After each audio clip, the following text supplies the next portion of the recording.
વાર્તાનું નામ છે છેલ્લું પતંગિયું. અને એ વાર્તામાં એક પતંગિયું મરી જાય અને આખી પૃથ્વી વેરાન કેવી રીતે થઈ શકે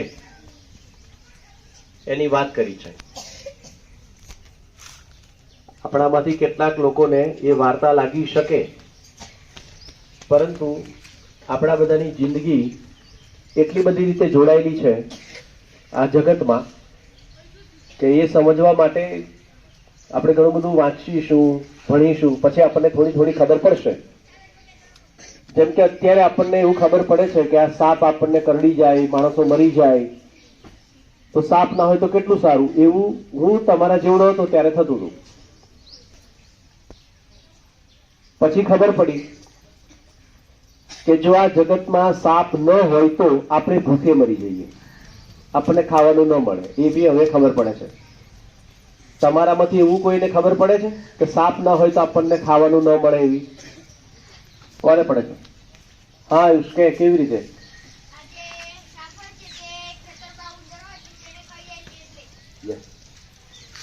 જો સાપનો જે ખોરાક છે એ ઉંદર છે, એવા બધા. હવે જો ખેતરોમાં ઉંદરોની સંખ્યા વધી જાય તો એ તો આખો પાક ખતમ કરી નાખે. આમ આ જગત પર રહેલો દરેક જીવ એ અગત્યનો તો છે જ, એનાથી વધારે મહત્વનું છે કે બધું જોડાયેલું છે.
આપણે રસ્તે થઈને પસાર થઈએ તો આપણને એવું થતું હતું કે આમાં જોવા જેવું કશું જ નથી.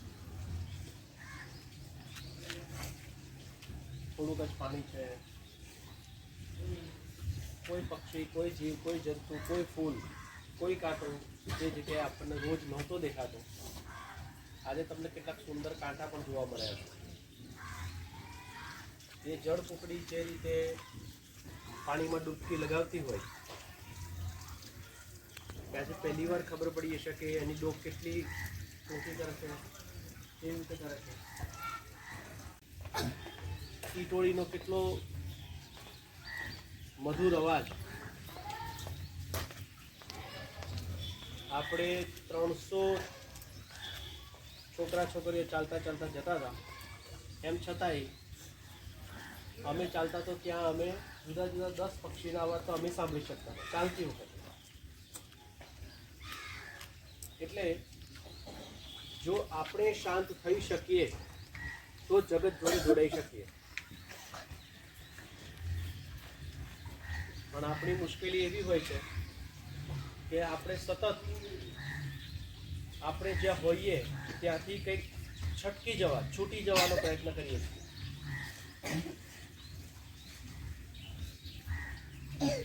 એટલે મારે કશુંક બનવું છે, મારે કશુંક થવું છે, મારે આના બદલે આવું કરવું છે, એવી સ્થિતિમાં છટકવાના બદલે આજે આપણે 30-35 મિનિટ એવો પ્રયત્ન કર્યો.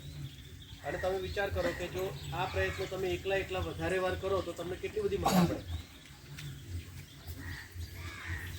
આપણે આટલે બધા લોકો સાથે હતા અને છતાંય એકબીજા જોડે વાત ન કરવાનો અને શાંતિથી મને જે દેખાય છે, મને જે અનુભવાય છે, મને જે સમજાય છે, હું અહીંયાથી આપણે વાતો એટલા હાલ કરતા હોઈએ કે મને અંદર જે થાય છે બરાબર નહીં લાગતું, જોડે વાતો કરું તો એવું છટકી જવાને બદલે એ સ્થિતિમાં રહેવાની મજા કેવી હોય એ આજે અનુભવ. આ માત્ર એક નાનકડો ટેસ્ટ હતો. તમારા ઘરના આંગણામાં જે છોડ છે, જે ઝાડ છે, શું તમે એ છોડને, એ ઝાડને બરાબર ઓળખો છો? તમારા ઘરના આંગણાનો લીમડો અને આ જગતનો બીજો કોઈ પણ લીમડો તમે જુદો પાડી શકો? એ જોવું પડે. તમારી મમ્મી અને પપ્પા કે દાદા અથવા તો બા ઘણી બધી ગાયો હોય કે ઘણી બધી ભેંસો હોય, એમાંથી આ મારી ભેંસ છે, આ મારી ગાય છે, એ ઓળખી કાઢે.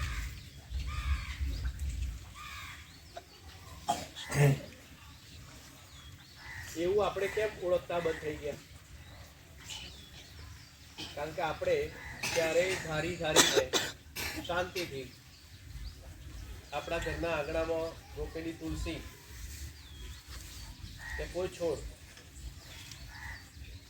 આપણને શું ગમે છે કે એકદમ ભપકો હોય એ ગમે. ગુલાબનો છોડ હોય તો આપણને શું દેખાય છે? માત્ર ગુલાબનું ફૂલ. પણ એ આખો ગુલાબનો છોડ, એની માટી, એ માટીમાં જે ઝીણા રોડા હોય તે, એ ફૂલની બાજુમાં જે કાંટા હોય તે, એવું જોવાનું આપણને ગમતું નથી. કારણ કે આપણે કોઈ દિવસ એવી રીતે જોયું પણ નથી. તમને આજે બગલા જોવાની પણ મજા પડી હશે, પાણીની અંદર ઝીણી તરતી માછલીઓ જોવાની પણ મજા પડી હશે, સાવ કશું ના હોય એ જગ્યા પર પાણી આમ હલતું હોય ને જોવાની પણ મજા પડી હશે. કારણ કે આપણે બહાર બધું કરવાનું બંધ કરી દીધું. આવો મોકો સતત આપણને રોજ મળે છે, પણ આપણે વેડફી કાઢીએ છીએ બહાર બૂમો પાડીને.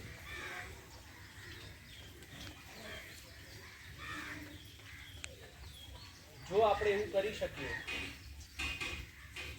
તો આ જગતને વધારે સારું બનાવી શકીએ.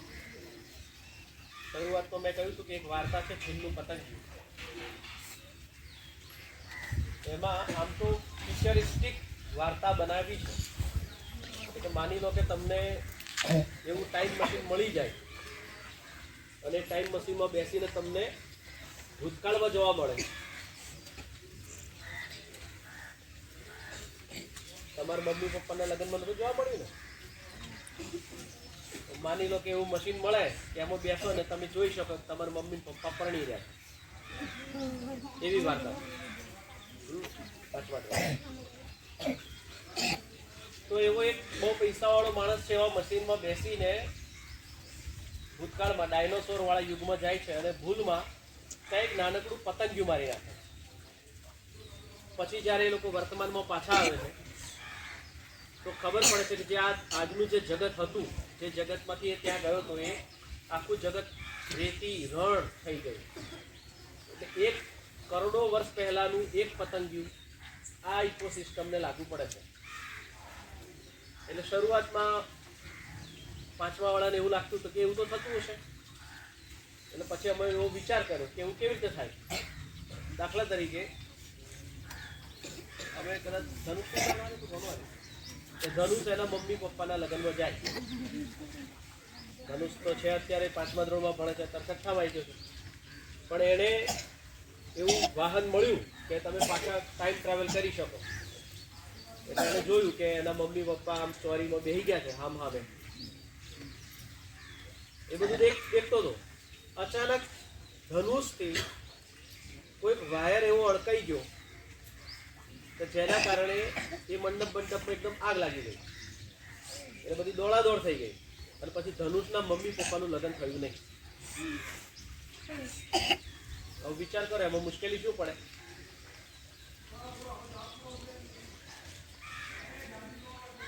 તો ધનુષ કેવી રીતે જન્મે? એટલે ધનુષને ખબર પડી કે પહેલો તો હું જ ના હોઉં.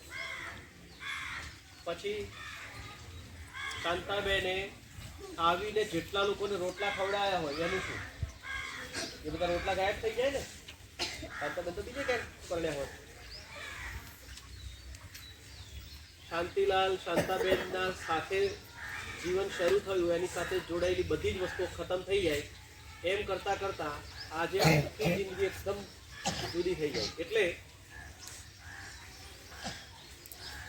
મેં સવારે એક નાનકડું ઉદાહરણ આપ્યું હતું કે એક સાપ ઓછા થઈ જવાથી આપણે ભૂખ્યામાં રહી શકીએ. અને આવું ઘણા બધામાં. હમણાં ચકલી દિવસ ગયો તે દિવસે થોડીક વાત થઈ હશે તમારે.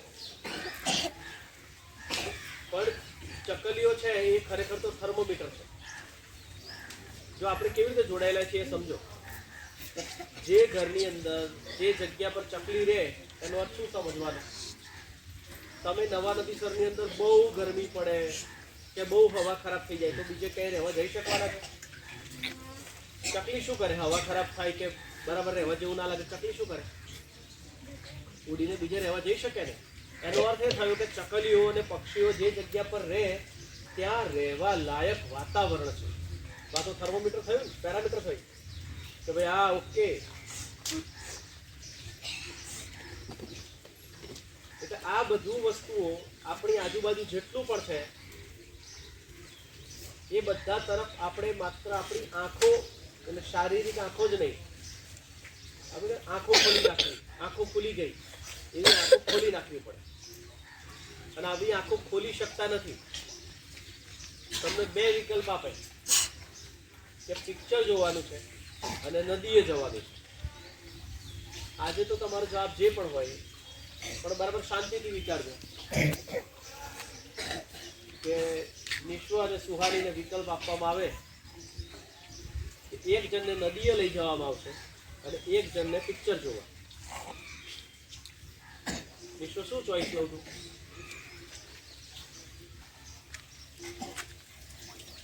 આઈડિયા નહીં તો યાદ રહે. આજે હું તને ઓફર કરું છું. ચાલ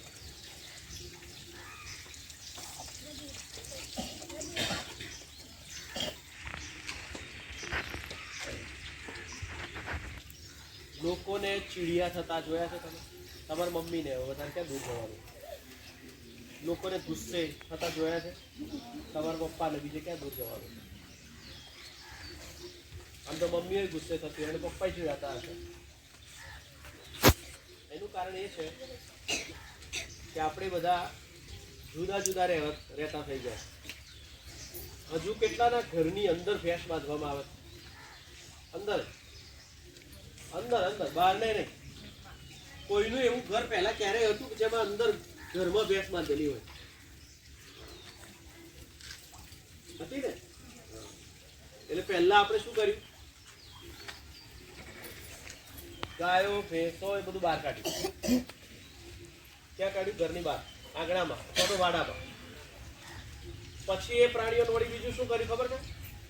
બિલકુલ ઘરની આજુબાજુ નહીં, દૂર એક તબેલામાં.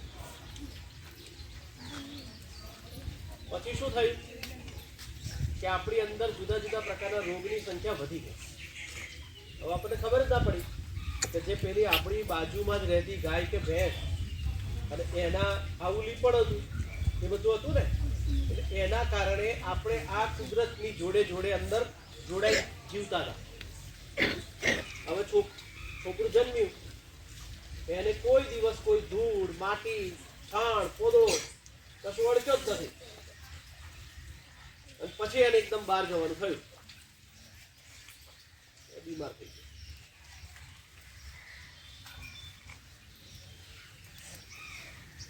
અને હવે તો જો કોઈ છોકરું ભેંસના પોદરામાં પગ પડે તો મમ્મી એના કરતા તો મમ્મીને વધારે લાગી આવે. કેવા કરે, કેવા પગ કરતી તારા, પેલા બૂટ બગડી ગયા અથવા તો પગ બગડી ગયા અથવા તો એનો ડ્રેસ બગડી ગયો, એની એટલી બધી ચિંતા કરે. પણ એ વખતે આપણને બધાને સમજાતું નથી કે આ હજુ આપણે બધાથી તો ઘણા બધા અત્યારે તો બનાવતા હશે, ખબર નહીં કેટલા લોકોએ બંધ કર્યા છે, પણ બનાવવા જોઈએ. પણ અહીંયા બનાવો છો? બનાવજો. મમ્મી ને પપ્પા ના પાડે તોય બનાવજો. રાકેશ સાહેબે કીધું છે એવું કહેતો. એ જે છાણ હોય એ આપણા હાથની અંદર, ખબર, આ જ સિઝન એવી હોય છે કે એમાં ખાલ ઉકળવાનું ચાલુ થાય છે. એ છાણની અંદર તમારે બનાવવાના, એટલે છોકરાઓ જ બનાવતા, અમે જ બનાવતા હતા. આમ બનાવવું પડે ને, તો છાણ લેવાનું, આમ આખી ગોટી કરવાની. એટલા વખતની અંદર આપણા હાથની જે ગરમી છે શરીરની અંદરની, એ બધી શોષાય. પણ હવે હાથ બગડી જાય.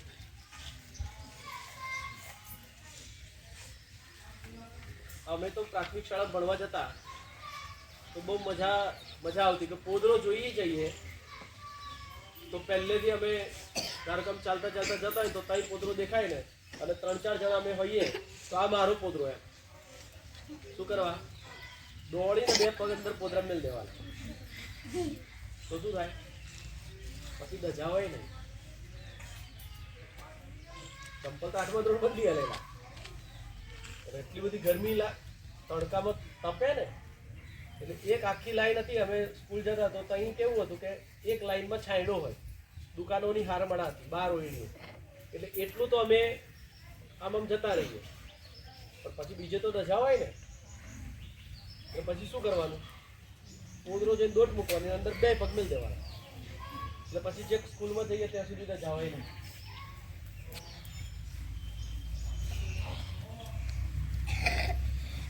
પણ અમને તે ખબર નથી કે એ પોદરામાં પગ મૂકેલા એ સારું થશે અમારું, કે ખુલ્લા પગે ચાલવાની કે એવી મને કોઈ મુશ્કેલી નહીં પડે, એવી તે નથી ખબર.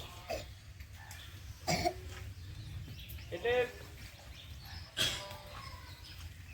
આવા બધા પ્રકારની જે વસ્તુઓ છે આપણી આજુબાજુમાં, આપણે કીડી કે મકોડો, કેટલાક લોકો તો બહુ મજા આવે, કીડી જો મારી નાખે, મકોડો જો મારી નાખે. એ કરતાં આપણે એવું ભૂલી જઈએ છીએ કે એ પણ એક જીવ છે. એના વડે પણ કેટલા બધા કામ આપણા આજુબાજુના સરખા થાય છે. આટલા સ્વાર્થી ન બનવું જોઈએ. હજુ હું જે બોલું છું એ ભાષા કઈ બોલું છું ખબર? એના લીધે આપણા કામ સારા થાય છે. પણ એના કરતાં આપણે બધા, આ ધરતી કોની છે? બધાની છે. જેમ ગાયો છે, ભેંસો છે, એમ જ માણસો છે. માની લો કે કૂતરાઓને આપણા કરતા વધારે સારી ભાષા આવડી ગઈ હોત તો અત્યારે બધા કૂતરાઓ રાજ કરતા હોત. બિલકુલ. જો ફરી આપણે માણસ તરીકે આપણામાં કુદરતે તો કોઈ એવી વધારાની તાકાત મૂકી જ નથી. જો તમને કૂતરાને જેટલી સરસ રીતે સૂંઘતા આવડે છે એવી આપણને આવડે છે સૂંઘતા? નથી આવડતું. જે ઝડપે પક્ષીઓ ઉડી શકે છે આપણે ઉડી શકતા પણ નથી. જે ઝડપે બીજા પ્રાણીઓ દોડી શકે છે એટલી ઝડપે આપણે દોડી શકતા નથી. શાહમૃગ 72 કલાક શ્વાસ રોકી શકે. 72 કલાક.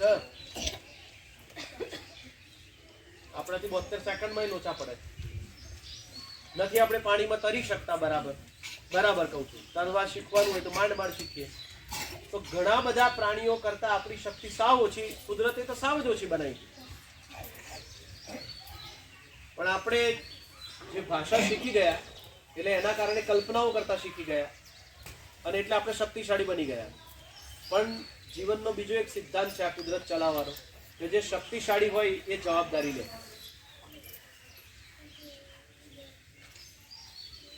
એક મોટો છોકરો હોય 7મા 8માનો અને એક નાનકડો 3જાનો, એ બેમાં લડાઈ થાય તો આપણે શું કહીએ? સમજવું જોઈએ ભાઈ તારે. તો જે શક્તિશાળી છે એને સમજવાનું હોય. એટલે અત્યારે આ પૃથ્વી ઉપર શક્તિશાળી આપણે થઈ ગયા છીએ. ખરેખર તો નહોતા થવા દેવા જેવા, તો બધા સરખા રહેવા જોઈતા હતા, પણ થઈ ગયા. હવે શું કરવાનું? તો હવે આપણે જોવું પડે કે મારે જેમ જીવવું છે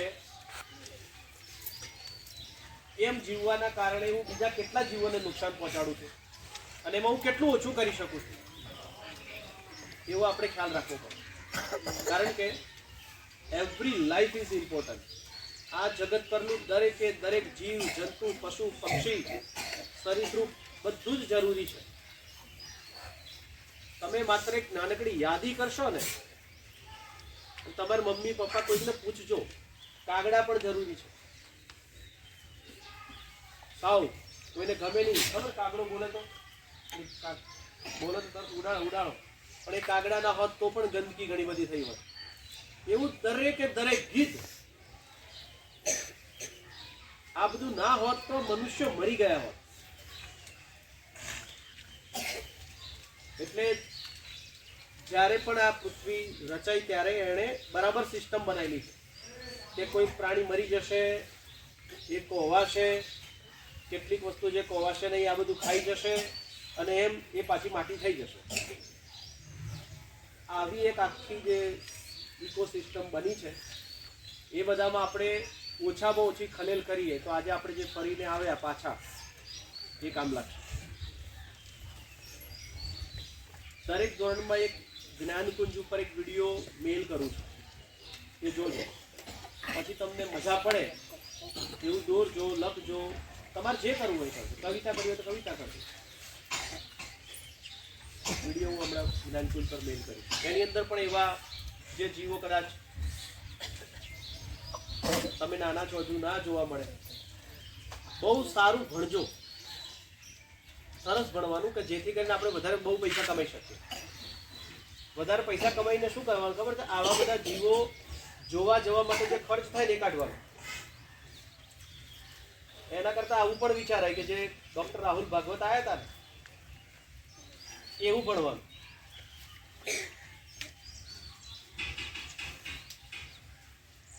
કેટલું સારું. કામ જ શું કરવાનું છે તો કે પક્ષીઓ બતાવવાનું, જંગલમાં ફરવાનું. કેટલી મજા પડે.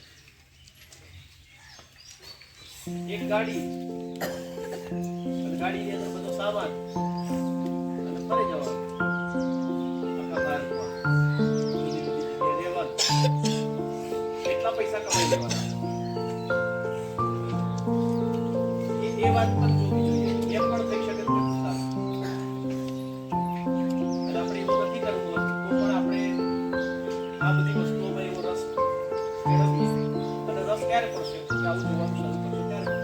એનાથી આપણી જે દુનિયા